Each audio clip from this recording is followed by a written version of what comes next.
अंजली. मी 17 वर्षाची आहे.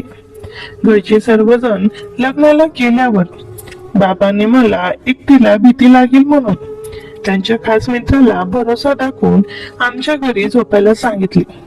त्याचं लग्न झालेलं होतं. तो मामा ड्युटीवरून यायचा आणि रात्री माझ्यासोबत गप्पा मारायचा. पण एके दिवशी अचानक लाईट गेली. तेव्हा त्याने तिच्या बॅगेतून एक पॉकेट आणून मला दाखवला आणि माझ्यासोबत अशी केली की माझी. नमस्ते मित्रांनो, आजच्या या कथेत तुमचे स्वागत आहे. मित्रांनो, माझे नाव अंजली आहे आणि मी सध्या शाळेत शिकत आहे. जूनच्या महिन्यात माझ्या शाळेला सुट्ट्या होत्या. या सुट्ट्यांमध्ये लग्नाचाच हंगामी होता आणि माझ्या एका नातेवाईकांचे लग्नही ठरले होते. त्यामुळे आमच्या घरातील सर्वांना त्या लग्नाला जाणे आवश्यक होते. माझ्या घरातील सर्वजण जाण्यासाठी तयार होते. पण सर्वात मोठी अडचण होती ती म्हणजे घरी कोण राहणार आणि घराची काळजी कोण घेणार. कारण घर बंद करून लग्नाला गेल्यास घरात चोरी होण्याची भीती होती. त्यामुळे सर्वांचे एकत्र जाणे शक्य होत नव्हते. सर्वांनी मिळून निर्णय घेतला की मी घरीच राहीन. मला सुद्धा लग्नाला जायचे होते, पण मग घरी कोण राहणार हाच विचार करून मी गेले नाही आणि घरीच थांबले. पण बाबा मला घरी एकटीला सोडून कसे राहू शकत होते. जर कोणी चोर आलास तर मी एकटी मुलगी काय करू शकेन. बाबांनी हे सर्व विचार केले आणि मग त्यांनी त्यांच्या सर्वात खास मित्र आणि विश्वासू व्यक्तीला फोन केला आणि म्हणाले, संजय, एक काम आहे. 2-4 दिवसासाठी आम्ही एका लग्नाला जाणार आहोत आणि घरी माझी मुलगी एकटी आहे. घरी एका मुलीने एकटी राहणे योग्य नाही. जर तुला काही अडचण नसेल तर तू काही दिवस माझ्या मुलीसोबत राहू शकशील का. संजय हे माझे मामा होते. संजय मामा म्हणाले, यात अडचणीची कसली गोष्ट आहे. ज्याप्रमाणे मी इथून माझ्या नोकरीसाठी जातो तसे तिथून जाईन. तशीही मी फक्त रात्रीच घरी येतो. त्यामुळे रात्री मी तुझ्या घरी झोपेन. संजय मामा रात्री आमच्या घरी झोपण्यासाठी तयार झाले. बाबांना म्हणाले, तुम्ही काळजी करू नका, मी आहे ना, मग कसलीच अडचण येणार नाही. मामांचे लग्न 2 वर्षापूर्वी झाले होते. बाबा आणि आई स्नान करून जाण्यासाठी तयार झाले आणि संध्याकाळी निघून गेले. त्यानंतर संध्याकाळी जेव्हा संजय मामा येत होते तेव्हा त्यांनी मला फोन केला आणि विचारले, जेवणात काय करणार. मी म्हणाले, मामा थोडे अंड्याची भाजी घेऊन या, कारण मला अंड्याची भाजी खूप आवडते. मी पोळी आणि भात बनवला होता. संध्याकाळी जेव्हा संजय मामा आले तेव्हा त्यांनी सोबत अंड्याची भाजी आणि 4-5 बॉईल अंडाही आणले होते. मामा तिथून आल्यावर खूप दमले होते आणि म्हणाले, अंजली, तू जेवण लावू, मी हात पाय धुवून येतो. याआधीही मामा आमच्या घरी आले होते, त्यामुळे आम्ही थोडे मैत्रीपूर्ण होतो. मामा आणि माझे नाते जावई सारखे होते, पण ते आमच्या घरी अधूनमधून येत होते म्हणून मी त्यांना मामा म्हणत होते. मामा हात पाय धुवून आले आणि आम्ही एकत्र बसून जेवण केले आणि गप्पा मारू लागलो. मामा मला म्हणाले, अंजली, तू आता आधीपेक्षाही जास्त सुंदर दिसायला लागलीस. तुला पाहून मला माझ्या कॉलेजच्या दिवसाची आठवण आली, जेव्हा माझी गर्लफ्रेंड होती. तीही तुझ्यासारखे सुंदर होते. तिचे डोळे तुझ्यासारखेच होते. माझ्या वर्गातील सर्व मुलं तिच्यावर मरायची, पण ती माझ्यावर फिदा होती. मामांच्या बोलण्याने मी हसू लागले आणि म्हणाले, मामा, तुम्ही तर आता सुद्धा खूप हँडसम आहात. तुमच्या आता सुद्धा गर्लफ्रेंड असतील. तेव्हा मामा म्हणाले, नाही रे अंजली, माझं लग्न झाल्यापासून मी तर एका लेज हाताळू शकत नाही. असे म्हणून मामा हसू लागले. त्यांचे बोलणे ऐकून मी सुद्धा हसू लागले. मी मामांना म्हणाले, मामा, दूध प्याल का. मामा माझ्याकडे पाहू लागले आणि म्हणाले, हो, जर असेल तर थोडे आण. मी किचन मध्ये जाऊन दूध आणले आणि मामांना दिले. मामाने दूध प्याले आणि म्हणाले, अंजली, दूध किती गोड आहे, आणि मस्करी करू लागले. मी मामांना म्हणाले, मामा, तुम्ही तर रोज घरी दूध पित असाल. मामांना माझे बोलणे समजले आणि ते हसू लागले. मग आम्ही एकत्र जेवण केले. जेवणानंतर मामा फोन वापरू लागले आणि मी स्वयंपाकघरात जाऊन काम करू लागले. सर्व काम संपवून आम्ही रात्री 2 वाजेपर्यंत इकडच्या तिकडच्या गप्पा मारत राहिलो. मामा इतके छान होते की गप्पा मारताना वेळ कसा गेला हे समजलेच नाही. त्यानंतर मी माझ्या खोलीत झोपायला गेले आणि मामा त्यांच्या खोलीत झोपले. सकाळी मी लवकर उठून मामांसोबत नाश्ता बनवायला लागले. पण मी पाहिले की मामा अजून उठले नव्हते. मी मामांना हाक मारायला लागले आणि म्हणाले, मामा तुम्हाला उशीर होतोय, उठा. पण कदाचित रात्री उशिरा झोपल्यामुळे मामा गाढ झोपेत होते आणि त्यांना माझा आवाज ऐकू आला नाही. मी मामांच्या खोलीत गेले आणि त्यांना उठवायला लागले. मग मी मामांवरील चादर ओढली. तेव्हा अचानक माझी नजर अशा ठिकाणी गेली ज्यामुळे मी लाजले. मी थोडा वेळ तशीच मामांकडे पाहत राहिली. सकाळी सकाळी ते जरा जास्तच मजबूत वाटत होते. ते बघून माझ्या मनात लाडू फुटायला लागले, कारण एवढा मोठा मी कधीच पाहिला नव्हता. तेवढ्यात मामांचे डोळे उघडले आणि ते म्हणाले, अरे अंजली. मी मामांकडे पाहत म्हणाले, मामा उठा, तुम्हाला उशीर होईल. मामाने फोन उचलून पाहिला आणि म्हणाले, अरे बापरे, आज तर खूप वेळ झाला आहे. मी मामांना म्हणाले, तुम्ही लवकर अंघोळ करा, तुमचा नाश्ता तयार आहे. मामा बाथरूममध्ये गेले आणि स्नान करून बाहेर आले. मामाने घाईघाईत नाश्ता केला आणि मी मामांसाठी टिफिन पॅक केला. मामा ऑफिसला निघून गेले. त्यानंतर मी घराची साफसफाई करायला लागले. साफसफाई झाल्यावर मी बाथरूमला अंघोळीसाठी गेले. तेव्हा मला तिथे काहीतरी चिकट जाणवलं. मी अंघोळ करून तयार होऊन नाश्ता केला आणि थोडा वेळ आराम केला. आज घरी कोणीच नव्हते, त्यामुळे घर सुने सुने वाटत होते. मला अजिबात चांगले वाटत नव्हते. काय करावं हे समजत नव्हते. दुपारी मी विचार केला की थोडा वेळ अभ्यास करावा. सायंकाळी 6 वाजेपर्यंत मी अभ्यास केला. त्यानंतर फोन वापरायला लागले. फोन वापरता वापरता कधी झोप लागली हे समजले नाही. थोड्या वेळाने जेव्हा मी उठले तेव्हा पाहिले की मामांच्या येण्याची वेळ झाली होती. झोपेत झोपेत मी पूर्णपणे घामाने भिजले होते, म्हणून मी विचार केला की अंघोळ करावे. अंघोळ करून मी लाल रंगाची एक सुंदर शॉर्ट ड्रेस घातली होती. ती ड्रेस माझी आवडती होती आणि माझ्या शरीरावर पूर्णपणे फिट होती. त्यानंतर मी थोडासा मेकअप केला. तोपर्यंत मामा सुद्धा आले होते. मी खोलीतून बाहेर येताच मामा मला पाहतच राहिले आणि म्हणाले, अरे वा अंजली, आज तर तू कमाल दिसत आहेस. तुला पाहून मला माझ्या तरुणपणाचे दिवस आठवले. मी लक्षात घेतले की मामा मला वेगळ्याच नजरेने पाहत होते. अचानक माझी नजर पुन्हा त्या ठिकाणी गेली ज्यामुळे मी लाजले. पण मामाने ते पॅकेजच्या मागे लपवले होते. मामा माझ्याकडे बारकाईने पाहत होते. मला खूप छान वाटत होते. माझे मन करत होते की मामा मला आपल्या बाहुपाशात घेतील.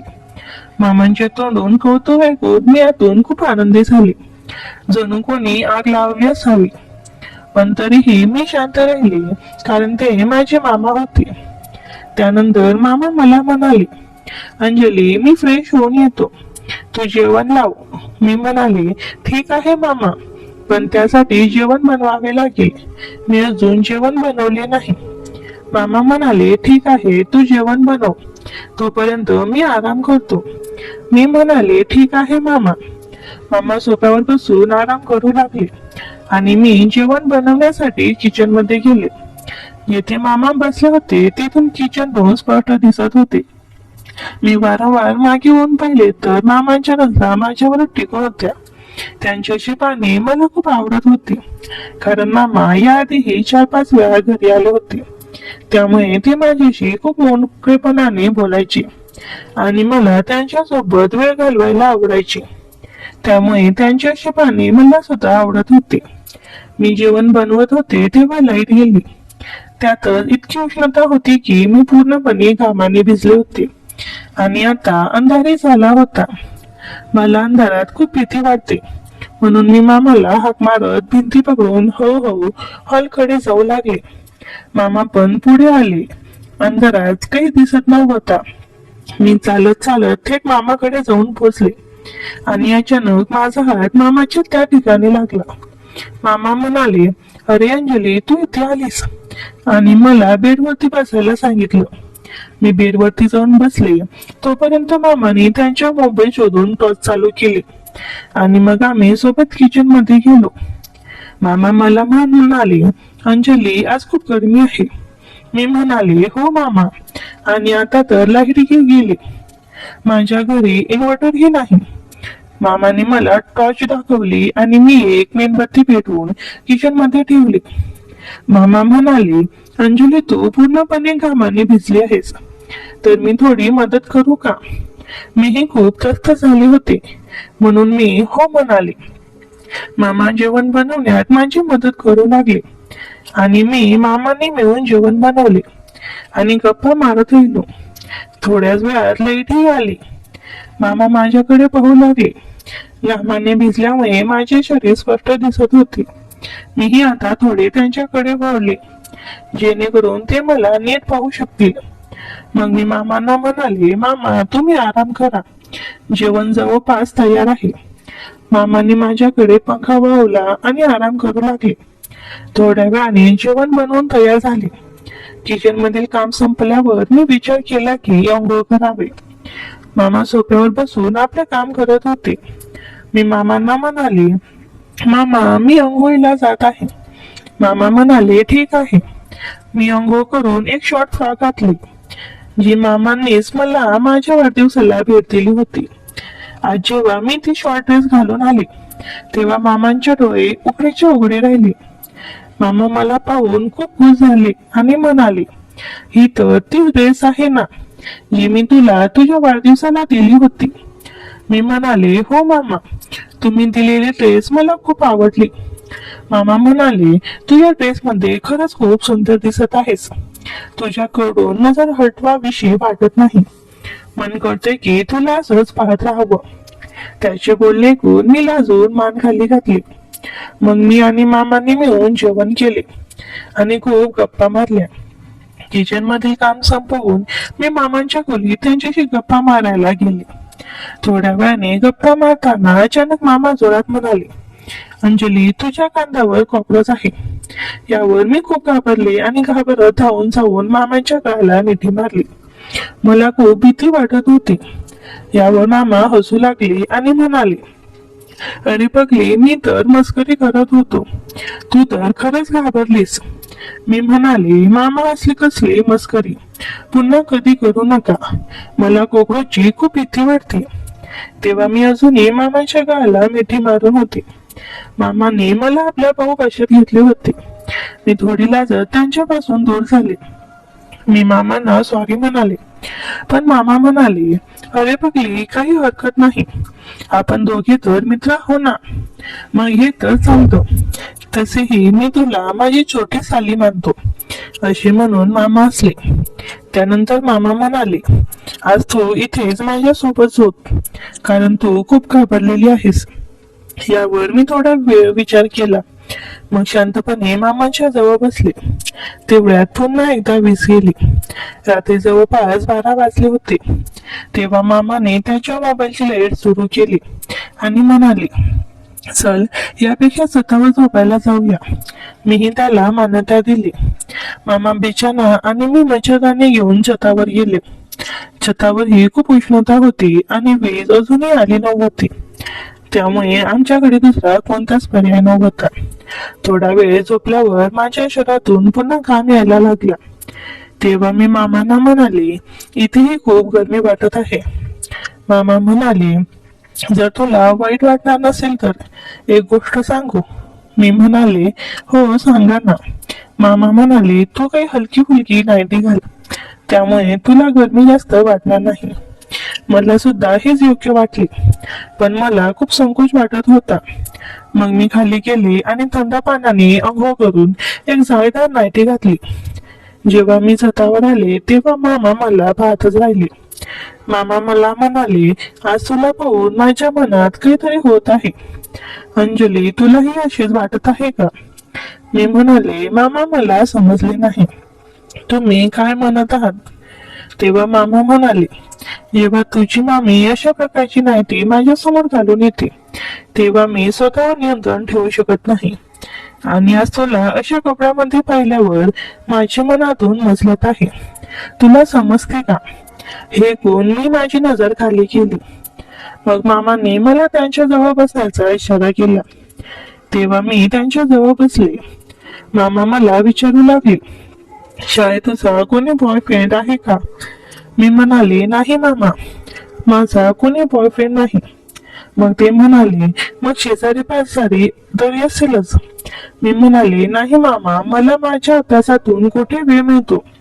मामा म्हणाले, अंजली, आता तू तरुण झाली आहेस. या वयात तुझा कोणी बॉयफ्रेंड नाही. तू कोणत्या जगात राहतेस? या वयात मुली तर बॉयफ्रेंडला कपड्यासारखे बदलतात आणि तू अजूनही जुन्या काळातली आयुष्य जगत आहेस. यावर मी थोडे लाजले आणि शांत राहिले. मग मामाने माझे हात आपल्या हातात घेतले आणि म्हणाले, कधी तुझ्या मनात येत नाही का कोणत्या पुरुषासोबत वेळ घालवायचा? मी म्हणाले, मामा, आतापर्यंत कोणी असला भेटला नाही. मामा म्हणाले, बरं, मग हे सांग, मी तुला कसा वाटतो? मी म्हणाले, मामा, तुम्ही तर खूपच हँडसम आहात. मामा म्हणाले, बरं, मग माझ्यासोबत बोलणे तुला कसे वाटते? मी म्हणाले, मामा, खूप छान वाटते. हे ऐकून मामांच्या चेहऱ्यावर एक शरारती हसू आले आणि त्यांनी मला आपल्या बाहुपाशात घेतले. माझे हे मन आतून मसलत होते. मी सुद्धा स्वतःवर नियंत्रण ठेवू शकत नव्हते. मी कोणताही विरोध केला नाही. मामांच्या बाहुपाशात मी स्वतःला सुरक्षित वाटत होते. मग मामा म्हणाले, अंजली, मी तुझ्यासोबत थोडा वेळ घालवू शकतो का? जर तू मान्य करशील तरच सर्व काही ठीक राहील. जर तुझी इच्छा नसेल तर कोणताही दबाव नाही. मी फक्त एवढेच चाहतो की तू तुझ्या तरुणपणाचे ते दिवस जगावेस जे आजकालच्या मुली प्रत्येक मुलीला हवे असतात.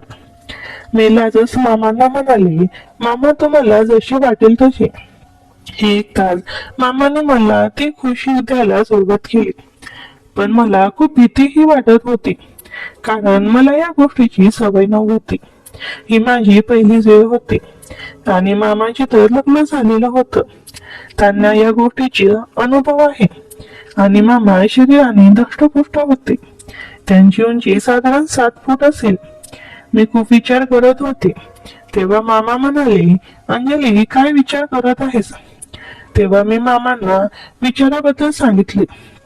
तेव्हा मामा हसत म्हणाले, अंजली, तुला काहीच त्रास होणार नाही. सर्व काही तुझ्या संमतीने होईल. मग मी हो म्हणून मान हलवली, ज्याची मी बऱ्याच काळापासून वाट पाहत होते. मामांचा साथ मला खूप आवडत होता. मग मामाने वेळ वाया न घालवता लगेच माझ्या ओठांवर ओठ टिकवली.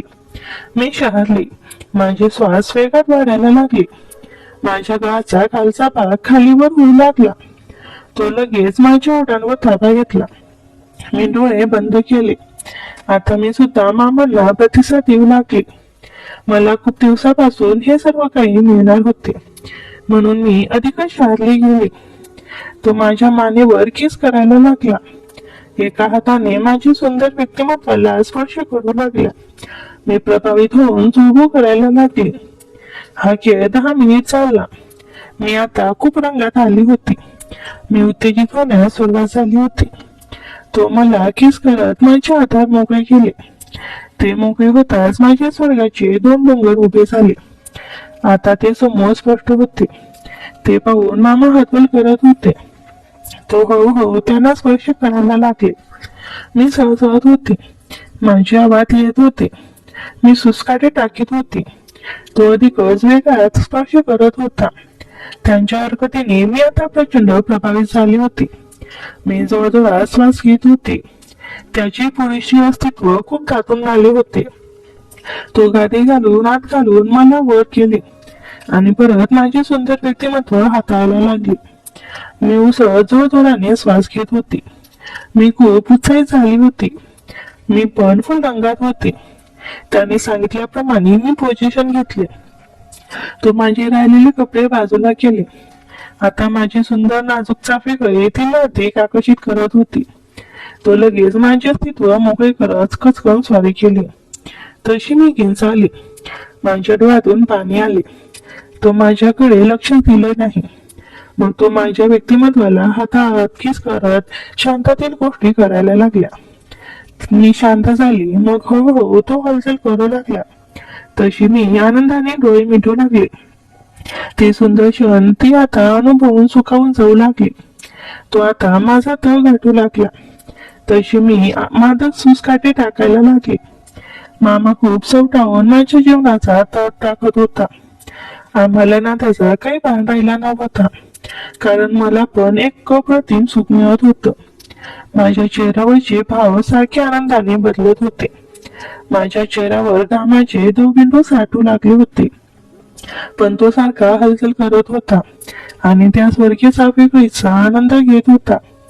मी नुसती मादक सुसकाटे टाकून त्या सुंदर क्षणाचा आनंद घेत होती. माझा चेहरा आनंदाने उजळून निघाला होता. त्याचे व्यक्तित्व मी माझ्या सुंदर जीवनात अनुभवत या क्षणाचा पुरेपूर आनंद घेत होती. मी मध्ये डोळे मिटून बोलत होते, अरे काय सुख देतोस रे मामा. मग तो अधिकच हालचाल करत आनंद घेत होता. शेवटी मी त्या उत्कृष्ट सुंदर क्षणापर्यंत येऊन पोहोचले. मी आवाज करत पकड घट्ट करून आसकी घेऊ लागले. माझ्या चेहऱ्यावरचे एक प्रकारचे समाधान पसरले होते. मी खूप आनंदित झाली होते. हळूहळू आनंदाने माझी पकड मजबूत होत होते आणि मी शांत झाले. तो इकडे माझा पूर्ण ताबा घेतला होता. काही वेळातच त्याला स्वर्गात बसल्यासारखं वाटू लागलं. ते उत्कृष्ट सण जवळ येत त्याचा बांध फुटला आणि तो माझ्या जीवनात आनंदाचे रंग उडवू लागला. मामाला स्वर्गात तरंगत असल्यासारखं वाटू लागलं. त्यांना एकदम हलकं हलकं वाटू लागलं. माझ्या चेहऱ्यावर अमानिक सुख आणि आनंद झळकत होता. मी शांत होऊन स्मित करत होते. मी त्याच्या केसांवरून प्रेमाने हात फिरवत म्हणाले, खरंच मामा, आज मला तू जीवनातलं अप्रतिम सुख दिलं आहेस. असं सुख आणि समाधान मला कधीच मिळालं नाही. तेव्हा मामा आनंदाने खुश होत म्हणाले, तुझ्यासारखी सुंदर मुलगी असल्यावर मला हे आता कसलीच फिकीर नाही. आज मला माझ्या भावना मोकळ्या करून खूप आनंद झाला. खरंच तुझ्यासारखी मुलगी मिळणं म्हणजे खूप भाग्य लागतं. खरंच अंजली, मी खूप भाग्यवान आहे की मला तुझ्यासारखी मुलगी मिळाली. मग थोड्या वेळाने मामा मला त्यांच्या कॉलेजच्या गोष्टी सांगत राहिले आणि त्या रात्री आम्ही गप्पा मारत मारत झोपलो. दुसऱ्या दिवशी सकाळी जेव्हा मी उठले तेव्हा मी लाजेने मामाशी नजर मिळवू शकत नव्हते. मामा म्हणाले, पहा अंजली, कोणताही दबाव नाही. आपल्या दोघांमध्ये जे काही झाले ते आपल्या संमतीने झाले आहे. जर तुला पुढेही माझ्यासोबत वेळ घालवायचा असेल तर तू मला बोलवू शकतेस किंवा सांगू शकतेस. त्यानंतर हा सिलसिला सुरू झाला. हळूहळू वेळ निघत गेला आणि मामासोबत माझे नाते पुढे सरकत गेले. असे 7-8 महिने निघून गेले. मग एके दिवशी आईला माझ्यावर संशय यायला लागला. आईने मला जवळ बसवले आणि विचारले, अंजली, हे सर्व काय चाललं आहे, जरा सांग. मी आईला म्हणाले, आई, असं काहीच नाही, तुम्हाला गैरसमज झाला आहे. आई म्हणाल्या, ठीक आहे, मी तुझ्या बोलण्यावर विश्वास ठेवते, पण जर मला नंतर काही कळलं तर मग पाहून घेईन. अशी तू आता मोठी झाली आहेस. मला वाटते तुझे लग्न करून द्यावे. हे ऐकून मी खूप घाबरले. संध्याकाळी अचानक मामांचा फोन आला. मी मामांना सर्व काही सांगितले. मामा म्हणाले, तुला काळजी करायची गरज नाही, मी काहीतरी करतो. दुसऱ्या दिवशी मामा घरी आले आणि आईशी बोलायला लागले. ते म्हणाले, ताई, अंजली मोठी झाली आहे. मला वाटते आता तिचे लग्न करून द्यावे. माझ्या नजरेत एक मुलगा आहे. तो मुलगा खूप चांगला आहे. माझ्या आईने विचारले, तो मुलगा कोण आहे? तेव्हा मामाने सांगितले, माझ्या मित्राचा मुलगा आहे. माझा मित्र, त्याची पत्नी एका अपघातात गेली. तो त्यांचा एकुलता एक मुलगा आहे. त्याची नोकरी खूप चांगली आहे आणि तो एकटाच आहे. घरात दुसरे कोणी नाही. यापेक्षा चांगला रिश्ता कुठे मिळेल? माझ्या आईला सुद्धा यात काही अपेक्षा नव्हता, कारण मुलग्यात काही कमी नव्हती आणि घरात कोणीही नव्हते. अशा रिश्त्यासाठी तर आई वडील असलेले असतात. जेव्हा काका हे बोलून गेले तेव्हा मी रागाने मामांना फोन केला आणि म्हणाले, हे तुम्ही काय केले? मामा म्हणाले, तू काळजी करू नकोस, तो खूप भोळा आहे. लग्नानंतरही आपल्या नात्यात काही कमी येणार नाही. तू तुझ्या पतीसोबतही आनंदित राहा आणि जर तुला माझी कमतरता जाणवली तर मला बोलव. हे ऐकून मी सुद्धा खुश झाले. काही दिवसांनी माझे लग्न झाले. माझा पती खूप भोळा होता आणि माझ्या प्रत्येक सुखाची काळजी घेत होता. मला त्यांच्याविषयी कोणतीही तक्रार नव्हती. हळूहळू वेळ निघत गेला. लग्नाला 2 वर्ष झाली, पण मामाशी माझे नाते अजूनही कायम होते. कधी कधी मला वाटायचे कदाचित मी जे काही करत आहे ते खूप चुकीचे आहे, कारण आता माझे लग्न झाले आहे आणि मी माझ्या पतीला फसवत आहे. पण मला मामासोबत वेळ घालवायला सुद्धा आवडायचे. असे नाही की मी माझ्या पतीवर प्रेम करत नव्हते. माझा पती सुद्धा माझ्यावर खूप प्रेम करायचा, पण मला मामासोबत वेळ घालवायला सुद्धा आवडायची. हळूहळू वेळ निघत गेली आणि लग्नालाही 3 वर्ष झाली. आता मला एक मुलगा झाला होता जो माझ्या पतीपासून होता. मग मला वाटले की आता कदाचित मला माझे आणि मामांचे नाते इथे संपवावे लागेल, कारण उद्या जर माझ्या पतीला याचा पत्ता लागला तर कदाचित माझ्या नात्यावर खूप वाईट परिणाम होईल आणि माझे आयुष्य सुद्धा उद्ध्वस्त होऊ शकते. यावर मी मामांना बोलवून बोलायचे ठरवले. मग संध्याकाळी मी मामांना घरी बोलावले आणि त्यांच्याशी समोरासमोर बसून बोलले. मी मामांना म्हणाले, मामा, मी माझ्या आयुष्यात आनंदी राहायचे आहे. माझा पती खूप भोळा आहे आणि मी त्याच्या भोळेपणाचा फायदा घेत आहे. मला आता हे सर्व काही बरोबर वाटत नाही. जसे आहे तसे तो माझा पती आहे. त्याने मला कधी त्रास दिला नाही. त्याने माझ्याशी कधी वाईट वागणूक केली, पण मी त्याला फसवत आहे. लग्नापूर्वी आपल्या दोघांमध्ये जे काही होते ते वेगळे होते, पण आता माझे लग्न झाले आहे आणि मी एका मुलाची आई सुद्धा आहे. त्यामुळे मला वाटत नाही की आपण आता यापुढे आपले नाते चालू ठेवावे, कारण जर तुमच्या बायकोला याचा पत्ता लागला तर तुमचे आयुष्य सुद्धा खराब होऊ शकते आणि माझे सुद्धा. त्यामुळे आपण आता हे नाते इथे संपवावे. यावर मामाने सुद्धा सहमती दर्शवली आणि म्हणाली, अंजली, तू बरोबर बोलत आहेस. असे म्हणून मी मामाची सर्व नाते संपवली. आता मी खूप सुखात होते. गेल्या काही काळापासून जी अस्वस्थता मला जाणवत होती ती आता गेली होती. आता मी खूप आनंदी होते. म्हणतात ना, जर सकाळचा गुलाब संध्याकाळी परत आला तर त्याला गुलाब म्हणत नाहीत. मी सुद्धा दुहेरी आयुष्य जगून कंटाळले होते. सुरुवातीला हे सर्व खूप छान वाटत होते, पण आता मला स्वतःलाच लाज वाटत होती की मी हे सर्व चुकीचे का करत आहे. म्हणूनच मी हा निर्णय घेतला. तर मित्रांनो, तुम्हाला ही कथा कशी वाटली कृपया कमेंट करून सांगा आणि आमच्या चॅनलला सबस्क्राईब करा. धन्यवाद.